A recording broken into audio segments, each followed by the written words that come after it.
దివంగత తమిళనాడు సీఎం జయలలిత మృతిపై ఎన్నో ప్రశ్నలు, ఎన్నో అనుమానాలు. అయితే పిల్లి మెడలో గంట కట్టేది ఎవరన్న చందంగా దానికి సంబంధించిన విషయాల్ని ధైర్యంగా అడిగిన వారు ఎవరు తమిళనాడులో లేరు. అయితే ఆవిడ అంత్యక్రియలు జరిగిన తర్వాత ఒకే ఒక ప్రశ్నతో ఆవిడ మృతికి సంబంధించిన కారణాలు బయటకు రావాలని చెప్పి స్వయంగా మోడీకే లేఖ రాశారు నటి గౌతమి గారు మనతో ఉన్నారు.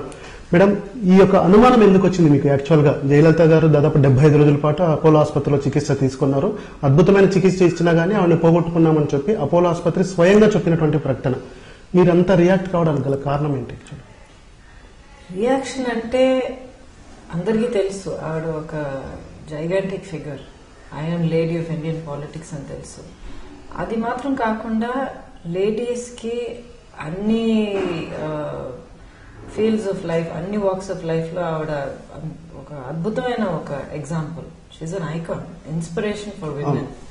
ఆవిడకున్నటువంటి స్ట్రెంగ్త్ గురించి, ఆవిడకున్నటువంటి ధైర్యం గురించి తెలియని వాళ్ళని ఎవరు లేరు. So personally I think it is a great loss to women as an icon, as an example, inspiration. అది మాత్రం కాకుండా అంటే ఇప్పుడు ఇది ఒక డెమోక్రాటిక్ స్టేట్ మనది. India is a democratic nation. ఒక సర్టన్ డిగ్రీ ఆఫ్ అకౌంటబిలిటీ ఉంది ప్రజలకి. Of the people, by the people and for the people మన కాన్స్టిట్యూషన్. ఎస్. సో మన ఓటు వల్ల ఒకళ్ళకి ఒక పదవి దొరికిన తర్వాత మనకు తెలియాలి, తెలుసుకోవాల్సిన బాధ్యత రెండు ఉన్నాయి. మనకు తెలియాలన్న హక్కు ఒకటి, తెలుసుకోవాల్సిన బాధ్యత కూడా ఉంది మనకి. అప్పుడే మన డెమోక్రసీలో మనం పార్టిసిపేట్ అవుతాం. అప్పుడే మనల్ని మనం రూల్ చేసుకునే పార్టీ, గవర్న్ చేసుకునే పార్టీ ఒక ఇన్ఫార్మ్డ్ డెసిషన్, అంటే మన వివరాలు తెలుసుకుని తెలివిగా, క్లియర్ గా ఒక డెసిషన్ మనం తీసుకోగలుగుతాం. So the first priority is we have to know. It is our right and it is our duty to know. But ఎవరో ధైర్యం చేయలే కదా దీంట్లో. నాకు నా దేశంలో నేను ఒక సిటిజన్ గా నా ఎలక్టెడ్ చీఫ్ మినిస్టర్ గురించి నాకు క్వశ్చన్ అడగడానికి అది నాకు అర్థం అవ్వలేదు యాక్చువల్లీ, ఫ్రాంక్ గా. Because nobody is anybody's enemy. దీంట్లో ఎవరికి ఎదురీ కాదు. సిచ్యువేషన్స్ జరిగాయి, people are there are questions, unanswered questions. లేకపోతే అన్ఆన్సర్డ్ క్వశ్చన్ అనడం కన్నా అసలు వివరాలు తెలియని ఒక పరిస్థితి ఉండింది. ఆ వివరం ఏంటని తెలిసిన తర్వాతే కదా అనుమానం పడాలా వద్దా, ఇది తప్ప రైట్ అన్నది తెలుస్తుంది మనకి. సో నేను అంతవరకు వెళ్ళలేదు. అందరూ ఏదో ఊహించేసుకుని ఎంత ధైర్యం చేశారు అదే నాకు అర్థం అవ్వట్లేదు. ఎందుకంటే మనకు అసలు వివరాలే తెలియదు. ఒకరోజు మాకు as a state we're informed, hospital admit అయ్యారు, నాకు ఒంట్లో బాగాలేదు, కొన్ని రోజులు బాగైన తర్వాత వచ్చేస్తారు. సడన్ గా సీరియస్ అన్నారు, చాలా చాలా సీరియస్ అన్నారు. తర్వాత ఏమో she's all right, she'll come back home అని చాలా రోజులుగా చెప్పారు. Suddenly she's no more. ఇప్పుడు మెడికల్ గా ఇలా జరుగుతోంది ట్రీట్మెంట్, పలానా డాక్టర్లు వస్తున్నారు వెళ్తున్నారు అనడం వేరు, అది okay, as the duties I doing. దాని గురించి నేనే అనలా. బట్ మిగతాది మేనేజ్మెంట్, ఒక chief minister, serving ruling chief minister of a state, ఇలాంటి ఇంత డెలికేట్ అయిన కండిషన్ లో ఉన్నప్పుడు చుట్టుపక్కల ఒక సర్టన్ మెకానిజం, ఒక డెసిషన్ మేకింగ్, ఇవన్నీ ఉంటాయి. ఇప్పుడు అది ఏంటి, ఎవరు, ఎలాగన్నది అది మనకి తెలుసుకోవాల్సిన డ్యూటీ ఉంది. As a citizen we have a duty to find out and be aware, to be informed. యాక్చువల్గా ఎంక్వైరీ చేయాలని కూడా మోడీకి లెటర్ రాశారు. దీంట్లోకి సంబంధించి అంటే మీకున్న అనుమానాలు ఏముంటాయి దీంట్లో? ఏమున్నాయి? అదే నేను చెప్పాను కదండి, అసలు ఏం జరిగిందన్నది తెలియాలి. అసలు ఏంటి ట్రీట్మెంట్ ఇచ్చారన్నదే ఒకటి అప్పుడప్పుడు బులెటిన్స్ ఇస్తున్నారు. అండ్ దాని గురించి కూడా కొన్ని క్వశ్చన్స్ వచ్చాయి. ఎందుకంటే పేషెంట్ డాక్టర్ కాన్ఫిడెన్షియాలిటీ అవన్నీ ఉంటాయి, సహజమే. నా పేరెంట్స్ కూడా డాక్టర్స్, నేను పుట్టినప్పటి నుంచి ఇవన్నీ చూస్తున్నా, నాకు బాగా తెలుసు. కానీ ఇది ఒక డౌట్, నేను ఒక ఆర్డినరీ లే పర్సన్ గా నేను ఒక డౌట్, నాకున్న డౌట్ ఏంటంటే, ఒక పబ్లిక్ ఆఫీస్ లో పబ్లిక్లీ ఎలక్టెడ్ సర్వింగ్ అఫీషియల్ తాలూకా సిచ్యువేషన్ లో అలాంటి కాన్ఫిడెన్షియాలిటీ ఎక్స్టెండ్ అవుతుందా లేదా నాకు తెలియదు. అయినా కూడా నేను డీటెయిల్స్ ఇంకా నేను అడగట్లే. How is the rest of it maintain, how what happen, what was the decision making, who did who carried out the protocol. ఇలాంటివన్నీ. ఓకే, సరే మీరు ధైర్యంగా అడిగారు, నో ప్రాబ్లం. బట్ ఏంటంటే అక్కడ ఉన్నటువంటి ఆవిడకి దగ్గరుండి చికిత్స చేయించిన వాళ్ళ బ్యాక్గ్రౌండ్ కూడా చాలా పెద్దది. ఇప్పుడు మనం డైలీ న్యూస్ లో చూస్తున్నాం, మేము ఇస్తున్నాం. శశికళ లాంటి బ్యాచ్ అంతా ఉంది ఆల్రెడీ. తమిళనాడులో మన్నార్గుడి మాఫియా అంటే చాలా ఫేమస్. మరి వాళ్ళందరి నుంచి మీకు థ్రెటనింగ్ కూడా వచ్చే అవకాశం ఉంది కదా? లేదండి, అదే చెప్తున్నాను కదండి. ఇది ఒక లా అబైడింగ్ స్టేట్ అన్న నాకు నమ్మకం ఉందండి. ఓకే, తమిళనాడు ఒక లా అబైడింగ్ స్టేట్ అన్నది నాకు బాగా గట్టి నమ్మకం. సో ఆ నమ్మకాన్ని ఐ థింక్ చాలా చక్కగా, చాలా స్ట్రాంగ్ గా నిలబడుతోంది. ఓకే, మీరు ఎప్పుడైనా కలిసారా జయలలితని? యాక్చువల్గా ఆవిడతో కలిసినప్పుడు ఆ మూమెంట్స్ ఏమైనా జ్ఞాపకం ఉన్నాయా? ఆవిడ మొదటి నుంచి అంటే మరీ ఫ్రీక్వెంట్ గా కలిసానని అనలేను, బట్ ఒక మేబీ 3-4 సార్లు కలిసి ఉంటాను. ఎలాంటి కన్వర్జేషన్ వచ్చింది? అంటే పెద్ద ఇదేం కాదు, చాలా ప్లెజెంట్ గా. అండ్ ఏంటంటే నేను ఫస్ట్ ఆవిడని కలిసినందుకు, ఇప్పుడు ఆ తర్వాత కలిసినందుకు చాలా గ్యాప్ ఉండింది అనమాట మధ్యలో. Almost more than 15 years gap, 12-15 years gap ఉండి ఉండొచ్చు. కరెక్ట్ గా గుర్తుపెట్టుకున్నారు. లాస్ట్ టైం మనం కలిసినప్పుడు ఇలా మాట్లాడాం కదా, పలానా డేట్ లో పలానా ఏడాది కలుసుకున్నాం, అమ్మ ఎలా ఉన్నారు, ఇవన్నీ అడిగారు. ఓకే, అంత జ్ఞాపక శక్తి అంటే అమేజింగ్. ఇది I think all great leaders have this అనుకుంటా. ఎందుకంటే నేను చాలా మంది చాలా క్యారిస్మాటిక్ అండ్ పాపులర్ లీడర్స్ గురించి నేను విన్నాను అది. Okay, so that's quality. ఆ తర్వాత కలిసిన తర్వాత మీరు లేఖ రాసిన తర్వాత మీకు ఎలాంటి రియాక్షన్ వచ్చింది? ఆ తర్వాత పబ్లిక్ నుంచి ఆవిడ కలిసి వచ్చిన తర్వాత మీ యొక్క అఫెక్షన్ అంతా బయట పెట్టారు మీరు మమ్మల్ని ప్రెస్ కి ఇంటర్వ్యూ ఇచ్చిన తర్వాత, గతంలో జరిగినట్టు. మీరు ఈ లేఖ రాసి తర్వాత ప్రెస్ క్వశ్చనింగ్ ఎమోషన్ అయ్యారు కదా అక్కడ ఫినరల్ దగ్గరికి, రాజాజీ హాల్కి వెళ్ళినప్పుడు కూడా. అంత ఎమోషన్ అవడానికి గల కారణాలు ఏమున్నాయి? మీరు అప్పుడు చూసినప్పుడు మేము వీడియోస్ కూడా చూసాం యాక్చువల్ గా.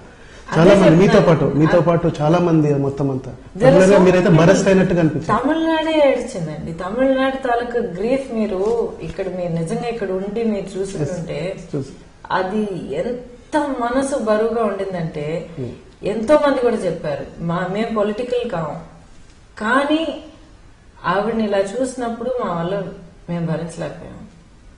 బికాస్ ఐ మీన్ ఆవిడ పాలిటిక్స్ కన్నా ఎక్కువ మా కళ్ళ ముందర, ఐ మీన్ రాధా యూనో మా చిన్నప్పటి నుంచి అలా నాకన్నా పెద్దవాళ్ళు, ఆవిడతో పాటు ఎదిగిన వాళ్ళు, వాళ్ళకి ద బాండ్ వాయిస్ రైజ్ చేసిన తర్వాత, క్వశ్చన్ స్టార్ట్ చేసిన తర్వాత నెక్స్ట్ ఇప్పుడు ఒక్కొక్కరు బయటకు వస్తున్నారు. మన సెంగోటేయర్ గానీ, ఆ తర్వాత నెక్స్ట్ శశికళ పుష్ప గానీ, దీపా జయకుమార్ అని కానీ కొద్దిమంది సామాజికవేత్తలు గానీ వస్తున్నారు. సో వాళ్ళకు ఒక రూట్ మీరు వేసినట్టుగా, మీరు క్రియేట్ చేసినట్టుగా కనిపిస్తుంది. సో వీటన్నిటికీ సమాధానాలు వస్తాయని మీరు భావిస్తున్నారా? యాక్చువల్ గా డైరెక్ట్ మోడీ గారు దానికి ఎంక్వైరీ వేస్తారని ఎక్స్పెక్ట్ చేస్తున్నారా? దాదాపు లెటర్ రాసి 15 రోజుల వరకు అయిపోయింది. ఏంటి మీరు ఎలాంటి రియాక్షన్ కోసం వెయిట్ చేస్తున్నారు? ఇప్పుడు నేను ఇలా చేయడం వల్ల మిగిలిన వాళ్ళు ప్రశ్నలు అడుగుతున్నారు, లేకపోతే వాళ్ళు కూడా వాళ్ళ వాయిస్ రేస్ చేస్తున్నారంటే, of course I feel proud because I think it's a good thing. It's a good thing to express yourself in a democracy, right? ఇదేమో ఇంకా ఎవరిని నిందించకుండా, ఇంకా ఎవరిని హర్ట్ చేయకుండా, మనం రెస్పాన్సిబుల్ గా స్ట్రైట్ ఫార్వర్డ్ గా క్వశ్చన్ రేస్ చేసే హక్కు మనకు ఉన్నప్పుడు, అది ఆ విధంగా మనం రేస్ చేస్తే, and if it has a positive impact on others, I'm happy. Okay, I'm very happy for that. కానీ ఒక విషయం మాత్రం నేను అర్థం చేసుకుంది ఏంటంటే, ఇప్పుడు ఒకళ్ళ మనసులో ఒకటి ఉన్నప్పుడు అది ఎప్పటికైనా బయటకు వస్తుందండి. ఓకే, శశికళ పాత్రకు సంబంధించి మీరేమంటారు? జయలలిత గారి దగ్గర ఉన్నటువంటి 31 సంవత్సరాల సంబంధంలో ఇప్పటి వరకు ఒక వాయిస్ గానీ, ఒక ఫోటో గానీ, ఆ తర్వాత అమ్మ మృతికి సంబంధించి ఏమీ రాలేదని జనాలు డైరెక్ట్ గా బాధపడుతున్నటువంటి సిచ్యుయేషన్ ఉంది. సో మీకున్న సమాచారం గానీ, మీరు గానీ, ఆ తర్వాత మీరు లేఖ రాయడం వెనుక ఉద్దేశం కూడా ఆవిడని టార్గెట్ చేసినట్టు అనుకోవచ్చా? Definitely not, definitely not. ఎవరున్నా ఎలాగున్నా సరే, this is concerning our chief minister's situation. Jayalalithaa డెఫినెట్గా ఒక in office serving chief minister తాలూకు ఒక చాలా సెన్సిటివ్ సిచ్యువేషన్ గురించి క్వశ్చన్స్. ఇది ఎవరు ఒకళ్ళని టార్గెట్ చేసో, ఒకళ్ళని మేం చేసో కాదు. And anything else that is there, that is not something that I can comment on. మీరు వాయిస్ రైజ్ చేసిన వెంటనే ఆటోమేటిక్ గా ఒక విత్ ఇన్ అవర్స్ లో కూడా ట్విట్టర్ లో కానీ సోషల్ మీడియాలో కానీ అపోజిషన్ పార్టీలో కానీ Gautami is the voice of BJP, అందుకే ఇలా వచ్చింది, బీజేపీకి సంబంధించి డ్రామాలో Gautami is the main role, అందుకే ఆవిడ జయలలిత మరణాలకు సంబంధించి ప్రశ్నలంతా ధైర్యంగా అడిగింది అని చెప్పి అంటున్నారు. మరి అలాంటి వారికి మీరు ఏం సమాధానం చెప్తారు? ఎంతకన్నా ఏం చెప్పగలుగుతానండి, అంటే బీజేపీ ఎంతకన్నా ఏం చెప్పగలుగుతాను. అంటే వాళ్ళు మీ అపోజిషన్స్ కాదు, తర్వాత వీళ్ళు కూడా కాదు, ప్రతి ఒక్కరు వన్స్ ఒక్కసారిగా గౌతమి అంటే అది మళ్ళీ మాట్లాడదాం 15 years నుంచి ఆ తర్వాత ఉన్నది. ఇప్పుడు ఒక్కసారిగా ఈ వాయిస్ రైజ్ చేయడంతో మీరు మోడీని కూడా కలిశారు అప్పట్లో ఒక 1 week 10 days బిఫోర్ అప్పటికి. సో ఇవన్నీ లింక్డ్. మోడీ గారిని కలవడానికి దీనికి ఎలా అండి సంబంధం కడతారు? ఎందుకంటే మోడీ గారిని కలిసినప్పుడు ఎవ్రీథింగ్ వాజ్ ఆల్ రైట్. అసలు రెండిటికి కనెక్షన్ కట్టడానికి అసలు ఛాన్సే లేదు. నేనేమో నా లైఫ్ గెట్ ఫౌండేషన్ కి ఒక నెక్స్ట్ ఇయర్ ఒక యోగా తను చేయాలి, ఒక యోగా ఈవెంట్ చేయాలని చెప్పి ఆయన్ని రిక్వెస్ట్ చేసి కొన్ని రోజులుగా అపాయింట్మెంట్ అడిగిన తర్వాత he had given the appointment, so I went meet him. As simple as that. అదేనో సోషల్ వర్క్ కొన్ని ప్రాజెక్ట్స్ మైండ్ లో ఉన్నాయండి, రూరల్ ఏరియాస్ లో కొన్ని చేయడానికి మైండ్ లో ఉన్నాయి. సో ఒకసారి I wanted to get his advice and his guidance and meet him for that. Gautami రాజకీయాల్లోకి వస్తారా? రాజకీయాల్లోకి రావాలని నేను ఎప్పుడు ప్లాన్ చేయలేదండి, ఎందుకంటే నా లైఫ్ ఒక ఓపెన్ బుక్, అందరికీ తెలుసు. నా ప్రయారిటీ నా కూతురు. మేడం, గత 15 సంవత్సరాలుగా మీరు ఇది పూర్తిగా మీరు సమాధానం మీ మనసుకు సంబంధించిన చెప్పుకోండి. గత 15 ఏళ్లుగా మీరు కలిసి ఉన్నారు మేడం. యాక్చువల్గా మీరు లెటర్ రాయకముందు ఆ నెల రోజుల పాటు అదొక పెద్ద కమల్ హాసన్ గారితో మేడం. లేదండి, it is about 12 years. 12 years approximately. Okay, 12 years పాటు కలిసి ఉన్నారు మేడం. మీరు ఈ లెటర్ జయలలిత గారి మృతిపైన లెటర్ రాయనంత వరకు కూడా అర్లియర్ ఆ మంత్ అంతా కూడా మీ యొక్క దీనికి పర్సనల్ లైఫ్ కి సంబంధించి కూడా పుంకాలుగా వచ్చాయి. ఏం చెప్తారు వీటన్నిటికీ సమాధానం సంబంధించి? చాలా మంది చాలా చెప్తూనే ఉంటారు. మీరు విడిపోవడానికి గల కారణాలు ఏమని నేను అడుగుతున్నాను మేడం. ఉత్తరంలో రాశాను కదండి. ఉత్తరంలో అంతకన్నా స్పష్టంగా ఎవరు రాయలేరు, ఎస్పెషలీ ఒక lady at this stage in her life అంతకన్నా స్పష్టంగా ఒక ఉత్తరం రాయలేదు. ఆ పెయిన్ ఎలాంటిది మీరు ఊహించుకోండి, ఊహించుకోగలుగుతారా? ఎన్నేళ్ల తర్వాత ఇంత డీప్ గా ఇంత స్ట్రాంగ్ కమిట్మెంట్ ఉన్న ఒక రిలేషన్షిప్, అది కూడా నేను చెప్పాను కొన్ని ఏళ్ల పాటుగా ఈ స్ట్రగుల్ జరిగి ఇంకా ఇంతకన్నా భరించలేని ఒక పెయిన్ఫుల్ సిచ్యువేషన్ వచ్చినప్పుడు దాని నుంచి బయటికి రావడమే మంచిది అందరికి. That is situation. ఇలాంటి ఒక సిచ్యువేషన్ ఎవరైనా సరే, ఆడవాళ్ళైనా మగవాళ్ళైనా ఎవరైనా సరే, బాధ్యత గల వాళ్ళు, అంత కమిట్మెంట్ తో బ్రతికిన వాళ్ళు ఎవరైనా ఇలాంటి ఒక డెసిషన్ లైట్ గా తీసుకున్నా, లేకపోతే వేరే ఒక కారణం, ఒక థర్డ్ కారణం, వీళ్ళిద్దరికి సంబంధం లేని ఒక థర్డ్ కారణం వల్ల ఇలాంటి డిసిషన్ తీసుకుంటే మాత్రం అది చాలా తప్పు. ప్రతి ఒక్కరి రిలేషన్షిప్ కి వాళ్లే బాధ్యత తీసుకోవాలండి.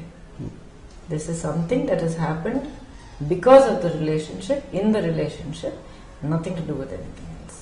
కానీ అంటే మీకు మీ నోటీస్ లో కూడా వచ్చింటాయి శభాష్ నాయుడు సినిమా షూటింగ్ సంబంధించి. మీరు బిగ్ కాస్ట్యూమ్ డిజైనర్, యాక్చువల్ బాగా పాపులర్ అయ్యారు కూడా cinema costume design Kamal Haasan గారు పర్సనల్. ఈ దీంట్లో గొడవ మూలంగానే వాళ్ళిద్దరి మధ్య కూడా అది లాస్ట్ కి రిలేషన్ అలా అయ్యిందని చెప్పేటువంటి తమిళ మీడియా కానీ ప్రతిదీ వస్తూనే ఉంది. మీరు నవ్వుతున్నారంటే దానికి సమాధానం కూడా మీది. ఓకే, చాలా చైల్డిష్ గా ఉందండి వింటే. ఓకే, అదే కదండి ఇప్పుడు చెప్పాను. ఒక ఇద్దరు అడల్ట్స్ మధ్య, ఒక రెస్పాన్సిబుల్ మెచ్యూర్ అడల్ట్స్ మధ్య ఒక రిలేషన్షిప్ ఉన్నప్పుడు దానికి బాధ్యత వాళ్ళిద్దరే తీసుకోవాలి. థర్డ్ పర్సన్ ఇన్వాల్వ్మెంట్ ఉండడం వల్ల జరిగితే ఇన్నేళ్లుగా ఇంత స్ట్రాంగ్ గా ఉండుండేది కాదు. So people have to take responsibility. అది వీళ్ళ మీద అంటకట్టడం, వాళ్ళ మీద అంటకట్టడం, ఒక సిచ్యువేషన్ మీద, ఒక ఇన్సిడెంట్ మీద అంటకట్టడం, that's not very responsible and that's not correct. చాలా ఇంటర్వ్యూస్ లో చెప్పారు. ఆ 12 years లో మీకు ఆరోగ్యం బాగాలేనప్పుడు కూడా ఆ టైంలో కమల్ సపోర్ట్ ఎలా ఉండేది? బీయింగ్ ఏ హ్యూమన్ గా మీతో ఎలాంటి సపోర్టివ్ గా ఉండేవాడు? యాక్చువల్గా హీ వాజ్ డెఫినెట్లీ సపోర్టివ్. నేనే ఫస్ట్ చెప్పాను. అది జరిగినప్పుడు, జరిగి ఆల్మోస్ట్ 11 years అవుతుంది, 10-11 years అవుతుంది. సో తప్పకుండా చాలా సపోర్టివ్ గా ఉన్నారు. No two ways about it. My whole family stood by me. ఒక పిల్లర్స్ లాగా నిలబడ్డారు అనమాట. అసలు ఒక విధంగా మేము చూసారంటే సుబ్బలక్ష్మి ఒక 5 ఏళ్లు తనకి ప్రతి స్టెప్ నా పక్కనే ఉండింది. తనకు అర్థమయ్యేటట్టు చెప్పేదాన్ని, ఇలాగ అయింది, అమ్మకి ఇలాగ అయింది, ఇలాగ ఆపరేషన్ అవుతుంది, ఆ తర్వాత ట్రీట్మెంట్, ఇలా జుట్టు ఊడిపోతుంది, ప్రతి స్టెప్ అలా చేపట్టుకుని తీసుకొచ్చాను అనమాట. So all of them stood by me. మా పిన్ని గారు ఏమో బెంగళూరులో ఉంటారు. నాకు ఆ కీమోథెరపీ జరిగే ఆ 1 వీక్ మాత్రం వాళ్ళు తన ఇల్లు వదిలేసి అక్కడ అంకుల్ చూసుకునేవారు. పెద్ద ఆయన పర్వాలేదు నువ్వు వెళ్ళేసిరా అని చెప్పి ఆయన పంపించేవారు. ఆంటీ వచ్చి నా ఇంట్లో ఉండి, నా ఇంట్లో ఎవరికి ఏ లోటు రాకూడదు, ఏమి తక్కువ ఉండకూడదు అని చెప్పి నా ఇల్లు రన్ చేసేసి వెళ్ళేవారు అనమాట. సో ఇలాగా ఇంకొక ఆంటీ ఉండేవారు, శ్రీలత ఆంటీ అని చెప్పి, ఆవిడ ఇప్పుడు లేరు. ఆవిడేమో ఒక్క రోజు కూడా నేను ఒక్కరిని హాస్పిటల్లో అడుగు పెట్టలే, పక్కనే ఉండేవారు అనమాట. ఆవిడ ఇల్లు వాకిల ఫ్యామిలీ అదేం కాదు, వాళ్ళందరూ పంపించేవారు, నువ్వు వెళ్ళు, తనకు కావాలి, నువ్వు ఉండాలని చెప్పి వెళ్ళు అని చెప్పి పంపించేవారు. So I had so much of support like this. భవిష్యత్తులో తమిళనాడు రాజకీయాలు ఎలా ఉండబోతున్నాయి మేడం?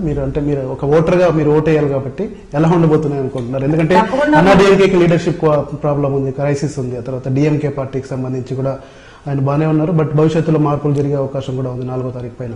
సో ఈ సందర్భంగా కొన్ని పార్టీలు ఉన్నాయి, ఏమన్నా జనవరి 4వ తారీఖు డిఎంకే కొత్త లీడర్ని ఎన్నుకోబోతున్నారు. సో దీనికి సంబంధించి కూడా రానున్న రోజుల్లో ఎలా ఉంటాయి తమిళనాడు పాలిటిక్స్? బాగా అబ్జర్వ్ చేశారు, సినిమా ఇండస్ట్రీని ఎంత బాగా అబ్జర్వ్ చేశారో పాలిటిక్స్ కూడా అంత అబ్జర్వ్ చేసిన వ్యక్తి మీరు. మీరు చాలా కైండ్ గా చెప్తున్నారు ఈ విషయాలని. కానీ నేను మళ్ళీ చెప్తాను, నేను ఒక లే పర్సన్, నేను ఒక కామన్ సిటిజన్. సో కానీ ఒకటి మాత్రం, ఇప్పుడు మీరు చెప్పిన ఇన్సిడెంట్స్ అన్ని మనసులో పెట్టుకుంటే తప్పకుండా మనం వెయిట్ చేసి చూడాల్సింది ఉందండి. ఎందుకంటే ఒక స్టేట్ ఆఫ్ ఫ్లక్స్ లో ఉంది మొత్తం. అంటే ఏది స్టడీగా ఫిక్స్డ్ గా ఇదే పిక్చర్, ఇదే సిచ్యువేషన్ అని చెప్పి ఏమీ లేదు. సో ఈ సిచ్యువేషన్ వాచ్ చేయాలి, వెయిట్ చేయాలి.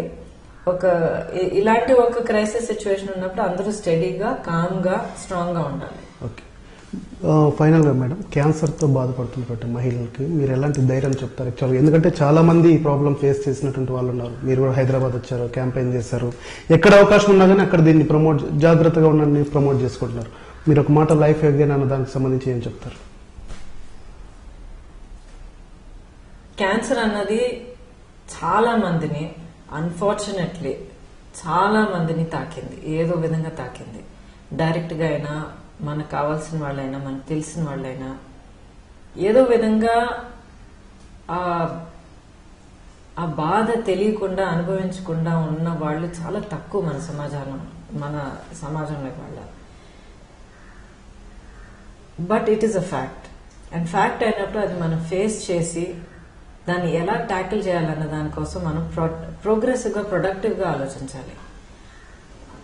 ఆ ప్రోగ్రెసివ్ గా ఆలోచించేదానికి ఫస్ట్ స్టెప్ ఏంటంటే మనం ప్రోయాక్టివ్ గా ముందడుగు వేయాలి, మనం జాగ్రత్త పడాలి, మన లైఫ్ స్టైల్ మనం మార్చుకోవాలి, మన హెల్త్ ని మనం గమనించుకోవాలి.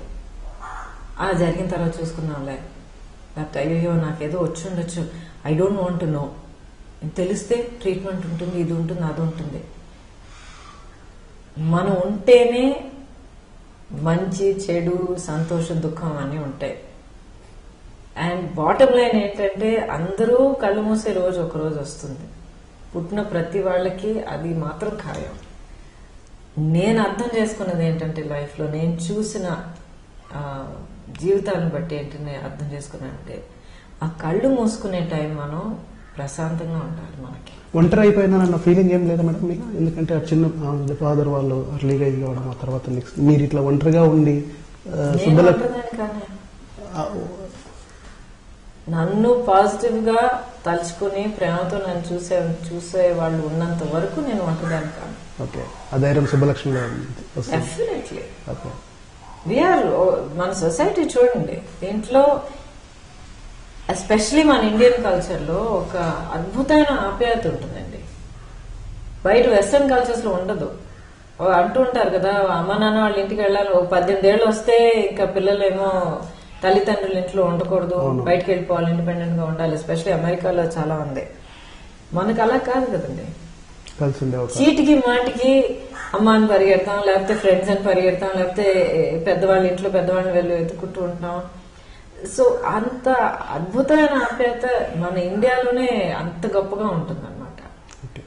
We are not alone. I am not alone. I never feel I'm alone. Subbalakshmi కూడా హీరోయిన్ గా వస్తుందా? అది తన చేతుల్లో ఉంది, తన డెసిషన్ అది. ఓకే, అంటే చేయాలనుకుంటే డెఫినెట్లీ లాంచ్ చేసే అవకాశం ఉంటుంది. తను చేయాలనుకుంటే తను డిసైడ్ చేసుకోవాలి. దానికి ఒకే ఒక కండిషన్ అండి లైఫ్ లో, నువ్వు ఏం చదవాలనుకున్నా కూడా, ఏం చేయాలనుకున్నా కూడా, నీ లైఫ్ ఎలా లీడ్ చేయాలనుకున్నా, అంటే ఏ ప్రొఫెషన్ అయినా నువ్వు డిసైడ్ చేసుకో. నీకు అది ఒక ప్యాషన్ గా ఉండాలి. డిసైడ్ చేసుకో, అది అచీవ్ చేసే మార్గం వెతుక్కో. అంటే నాకు ఇది చదవాలి, పలానా కాలేజీలో చదవాలి, పలానా కోర్స్ చేయాలంటే అదంతా నువ్వు డిసైడ్ చేసుకో. You work for it. నేను సపోర్ట్ చేస్తాను, 100% సపోర్ట్ చేస్తాను నేను. కానీ డిసిషన్ నీదిగా ఉండాలి, కమిట్మెంట్ 100% గా ఉండాలి, ఆ ప్యాషన్ నువ్వు చూపించాలి. Everything else I will be there. Right. Thank you madam. Thanks for speaking with MT. Jayalalithaa మృతికి సంబంధించినటువంటి కారణాలు ఏవైతే ఉన్నాయో అవి సాధ్యమైనంత త్వరగా వెలుగులోకి వస్తాయని చెప్పి ఆ నమ్మకం తనకు బలంగా ఉందని, ఒకవేళ ఆ యొక్క సమాధానాలు బయటికి రాకపోతే ఎలా ఫైట్ చేయాలన్న కెపాసిటీ కూడా తనకు విల్ పవర్ తో వస్తుందని చెప్పి కూడా నటి గౌతమి అంటున్నారు. ఇక కుటుంబము అలాగే వ్యక్తిగత వ్యవహారాలకు సంబంధించి కూడా ఒక్కదాన్ని పోరాడగలే కెపాసిటీ తనకున్న నాళ్ళు అందరూ సకుటుంబమే తన వాళ్ళు అని చెప్పి అంటున్నారు. కెమెరామెన్ ఎస్వి శ్రీనివాస్ ప్రతాప్లతో కలిసి దినకర్